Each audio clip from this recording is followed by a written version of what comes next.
નમસ્તે મિત્રો, આ ખેડૂત માર્કેટ યુટ્યુબ ચેનલમાં તમારું સ્વાગત છે।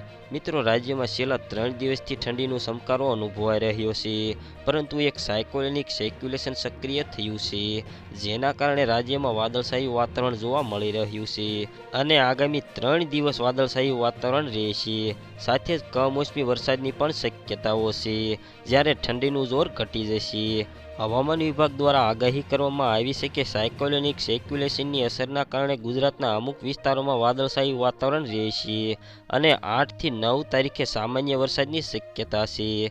સાથે જ તાપમાન 2 થી 3 ડિગ્રી વધી જશે, જ્યારે 8 તારીખે અમદાવાદ, ગાંધીનગર, મહેસાણા, સાબરકાંઠા, બનાસકાંઠા, અરવલ્લી, નવસારી, વલસાડ, દમણ, દાદરા નગર હવેલી, સોમનાથ, બોટાદ, અમરેલી, ભાવનગર, સુરેન્દ્રનગર અને દીવમાં સામાન્ય વરસાદની શક્યતા છે, જ્યારે અન્ય શહેરોમાં વાતાવરણ સૂકું રહેશે।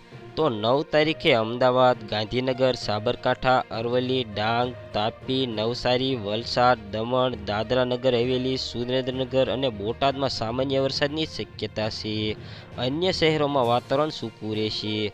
છેલ્લા 3 દિવસથી રાજ્યમાં ઠંડીનો સમકારો અનુભવાઈ રહ્યો છે, પરંતુ આજે બપોર થતાં જ ગરમીનો અહેસાસ શરૂ થયો છે। હજુ પણ 2 થી 3 ડિગ્રી તાપમાન વધી જશે।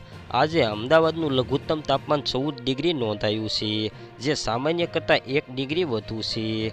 જ્યારે અન્ય જિલ્લાઓના તાપમાનની વાત કરીએ તો અમરેલીનું 13.7 ડિગ્રી, વડોદરાનું 15.2 degree, Bhuj 12.8 degree, Deesa 11.4 degree અને ગાંધીનગર 12.2 ડિગ્રી અને રાજકોટનું લઘુત્તમ તાપમાન 12.3 ડિગ્રી નોંધાયું છે, જ્યારે નલિયાનું લઘુત્તમ તાપમાન 10.5 ડિગ્રી નોંધાયું છે।